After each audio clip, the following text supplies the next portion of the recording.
안녕하세요, 박대지입니다. 오늘은 제가 드디어 마이크를 구입해서 조금 더 목소리가 크게 들리실 겁니다. 그리고 저희 사무실 수건이 나왔어요. 이렇게 나와 있어요. 이렇게 두 개가 있어요.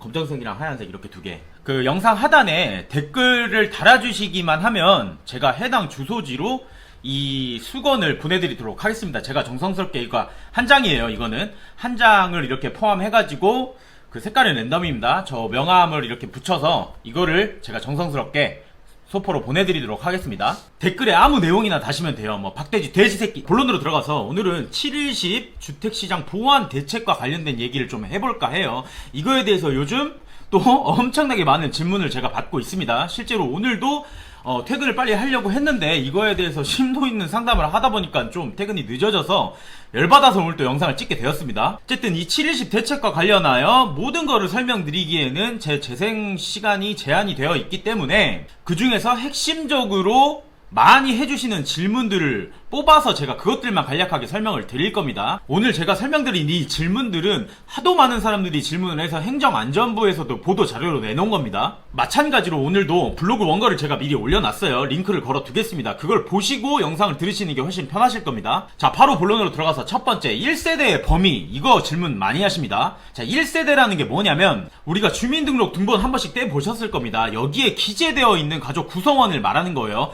거기에 보시면 세대주, 세대원 이렇게 딱 명시가 되어 있습니다. 거기에 명시가 되어 있는 배우자, 자녀, 형제자매, 부모님 이거를 다 포함해서 한 세대라고 표현을 하는 거예요. 그러니까 우리가 1세대 1주택 비과세라고 할 때 그 1세대가 주민등록표상 나와 있는 그 1세대를 말하는 겁니다. 여기서 짚고 넘어가야 될 포인트가 몇 개 있는데 그 중에 하나가 뭐냐면 배우자, 나의 배우자나 미혼인 30세 미만의 자녀는 세대를 분리하여 따로 실거주하더라도 같은 세대 구성원으로 본다는 겁니다. 왜냐하면 이거 뭔가 꿍꿍이가 있다는 거죠. 그러나 30세 미만의 자녀가 기준소득, 그 나라에서 정해주는 기준소득이 있어요. 중위소득이라고 하는데 그 중위소득이 월 175만원이에요. 그 175만원의 40%에 해당하는 월 70만원 이상의 소득을 버는 30세 미만인 자녀라면 별도의 세대로 보는 겁니다. 물론 따로 실제로 살아야겠죠. 이건 중요합니다. 그런데 이 1세대의 범위를 설명드릴 때 가끔 이거를 이용해서 1세대 1주택 비과세를 적용받기 위해서 이렇게 질문하시는 분들도 계세요. 지금은 모두 다 같이 생활한단 말이야. 제가 실제로 지금은 부모님이랑 같이 생활을 합니다. 그런데 제가 지금 살고 있는 저희 집, 제 자택은 아버지 명의의 주택이에요.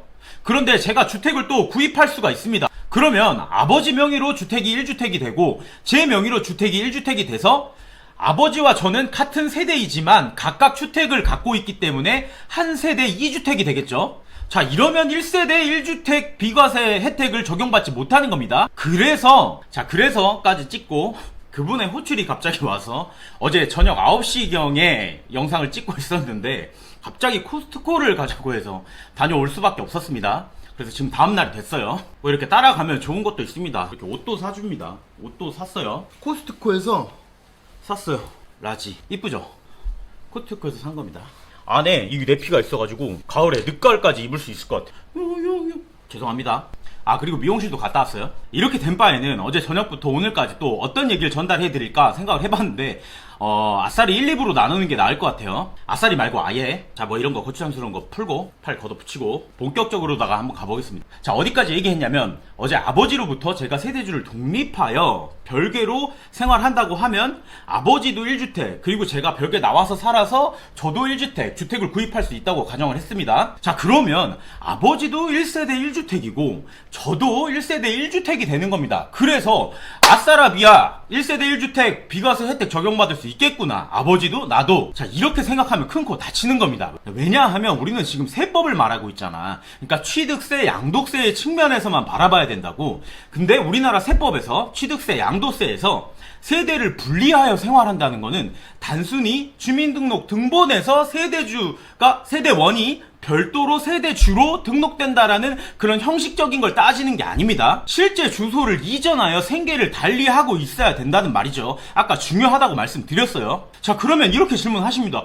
실제로 내가 지금 분리해서 살고 있지 않느냐. 그런데 이건 하나만 알고 둘은 모르는 거죠. 왜냐하면 제가 나와서 주택에 취득을 하고 양도를 하고 이럴 거지 않습니까?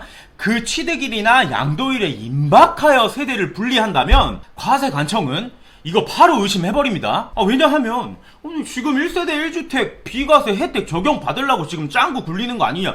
누가 봐도 그렇게 생각할 수 있어요. 일반인이 생각하더라도. 그러니까 이를 의심해서 과세 관청에서는 소명 요구 충분히 할 수 있습니다. 이거 따라서 이렇게 일을 저질러 놓지 마시고 저지르기 전에 먼저 전문가와 상담을 반드시 하세요. 자, 다음으로 넘어갑니다. 자, 이거는 시행 일과 관련된 건데 이 질문도 많이 하세요. 자, 7월 10일에 주택 부동산 안정화 대책을 발표를 했어. 그리고 그에 따른 세법 개정이 된 거죠. 자, 그리고 세법이 개정됐다고 해서 바로 7월 10일 날 개정된 세법이 시행되는 게 아니에요. 정부가 이렇게 법이 개정될 거야 라고 대책을 발표를 하고 법이 개정된 상태에서 이 법이 개정된 안은 몇 월 며칠부터 시행이 될 거야 라고 시행일이라는 걸 반드시 정해줍니다. 자, 그래서 이번에 7.10 부동산 대책에 대한 지방세법 개정은 8월 12일부터 시행하기로 약속을 했어요. 정부가 그렇게 발표를 한 겁니다. 그래서 결론적으로 7월 10일 대책 발표 이전에 매매계약이 체결되었다면, 자, 매매계약이 체결된 거는 증빙서류로 확인이 되는 겁니다.